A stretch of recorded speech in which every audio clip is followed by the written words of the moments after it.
প্রিয় দর্শক, তো আমাদের এই গ্রামের এই মসজিদ থেকেই সকলেই পানি খায়।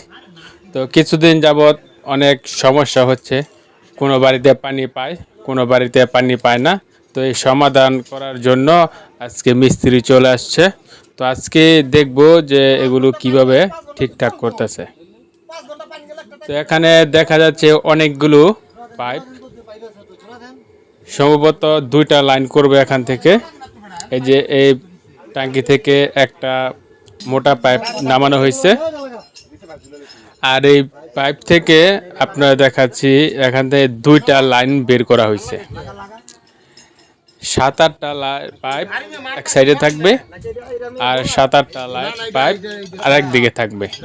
যখন এই সাইডে পানি আসবে তখন ওই সাইডের চাবি বন্ধ থাকবে, আবার যখন ওই সাইডে পানি যাবে এই সাইডের চাবি বন্ধ থাকবে। তাহলে এই গ্রামের মানুষ খুব সুন্দরভাবে পানি পাবে। মানে 3-4 ঘন্টা করে ছাড়লে 2 মুড়া 6 ঘন্টা 2 বারে, তো খুব সুন্দরভাবে পানি পাওয়া যাবে।